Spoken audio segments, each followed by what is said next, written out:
According to the Mohammedan records, did Muhammad actually predict anything? If so, what? And has it come true? Al-A'raf 7.157. Those who follow the apostle, the unlettered prophet, whom they find mentioned in their own scriptures, in the law and the gospel. For he commands them what is just and forbids them what is evil.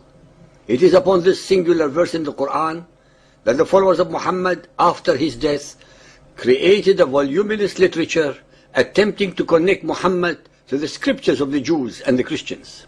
They evolved the most astounding set of mendacities, perversion of language, as well as contortion of history and theology in a pitiful and pitiable manner to glorify their false mentor, as we shall currently show.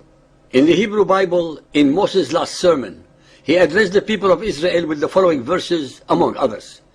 Deuteronomy 18.15. The Lord thy God will raise up unto thee a prophet from the midst of thee, of thy brethren, like unto me, unto him you shall hearken. I will raise them a prophet from among their brethren, like unto thee, and will put my words in his mouth, and he shall speak unto them all that I shall command him. In Deuteronomy 18:19-22, we find an even stronger warning. If anyone does not listen to my words, that the prophet speaks in my name, I myself will call him to account. But a prophet who presumes to speak in my name anything I have not commanded him to say, or a prophet who speaks in the name of other gods, must be put to death. You may say to yourselves, how can we know when a message has not been spoken by the Lord? If what a prophet proclaims in the name of the Lord does not take place or come true, that is a message the Lord has not spoken. That prophet has spoken presumptuously. Do not be afraid of him. Ladies and gentlemen, the words of the Bible are almost never ambiguous. They flow like a slow-moving, gigantic river, with a beginning, a middle, and an ending. Unlike the miasma of the Quran, which has no beginning, no middle, and no ending that can be seen in any chapter, let alone as a book. The God of Israel and Jesus makes it crystal clear that the prophets following Moses will be from the seed of Isaac and Jacob Israel, and no one else, not even Ishmael. And they all were.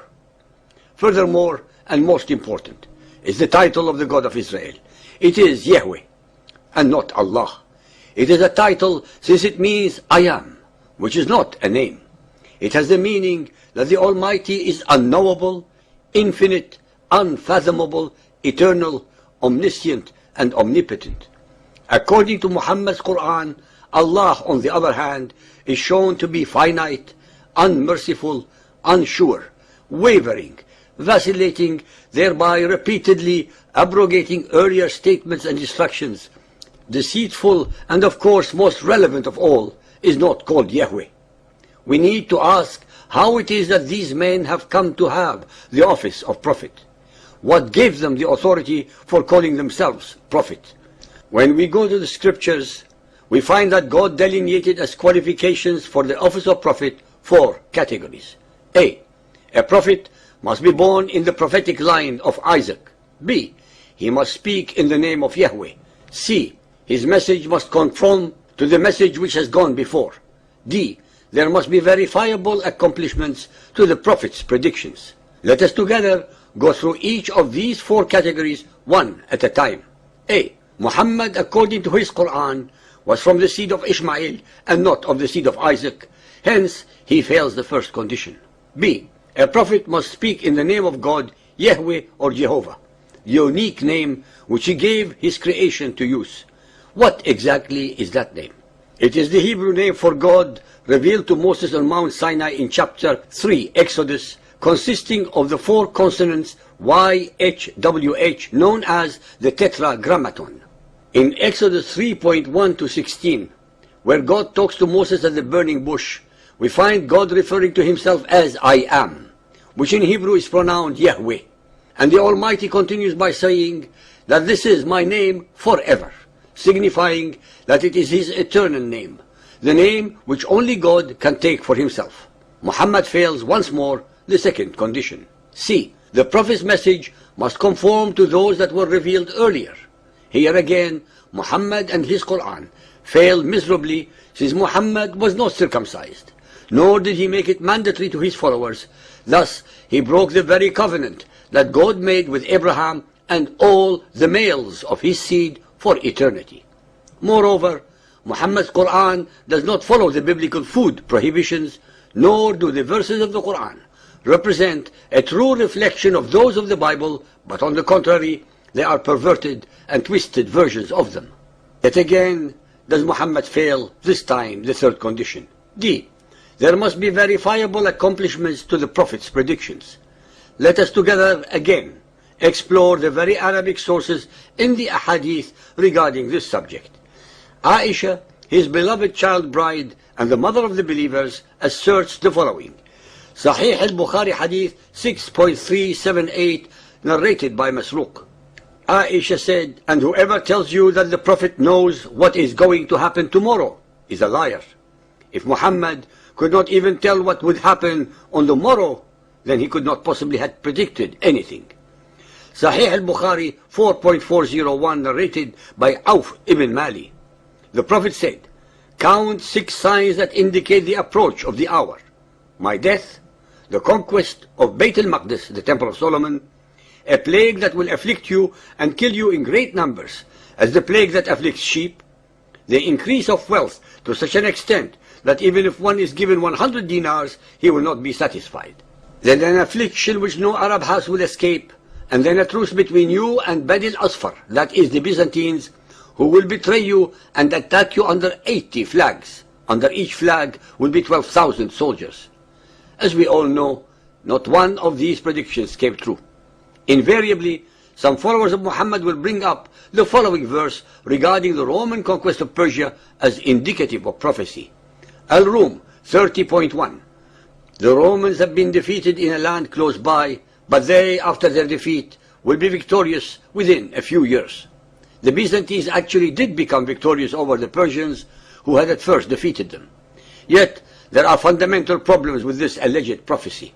According to Yusuf Ali, the Arabic in a few years signifies a period of 3 to 9 years.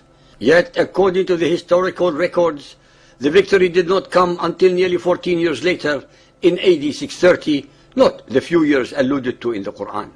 Moreover, the Hadith collection of Al-Bukhari provides further corroboration that Abu Sufyan's visit with Heraclius occurred after the signing of Hudaybiyah in 632 AD, and hence after the Byzantine victory. Sahih al-Bukhari 4.399, narrated by Abdullah bin Abbas, that Abu Sufyan bin Harb informed him that Heraclius called him and the members of a caravan from the Quraysh who had gone to Sham as traders during the truce which Allah's apostle had concluded with Abu Sufyan and the Quraysh infidels. This verse was revealed, as usual with Muhammad, after the event, and hence there was no prediction. Furthermore, Muhammad claimed that the Antichrist, called the Dajjal, was to appear shortly after the Muhammadan conquest of Constantinople.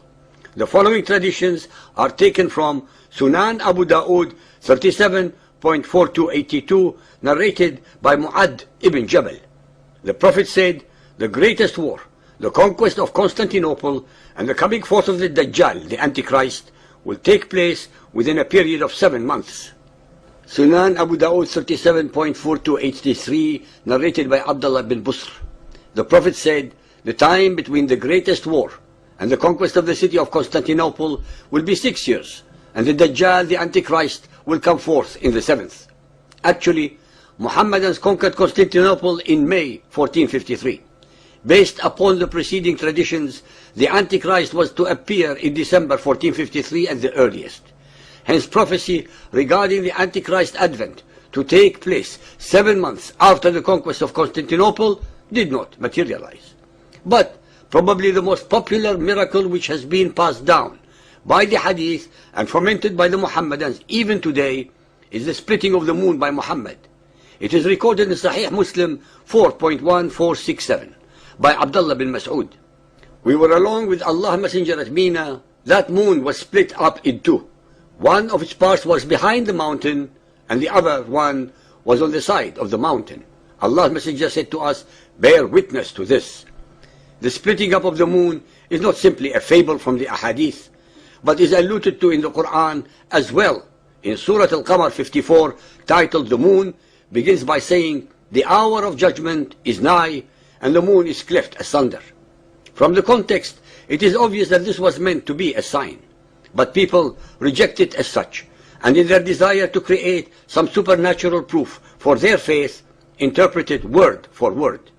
Even today, you will hear Mohammedans claim that the American astronauts, upon landing on the moon, took pictures of a large crack or fissure on the moon's surface, which is what remains from Muhammad's split.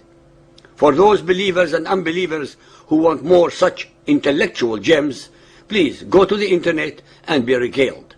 As far as we are concerned, enough is enough.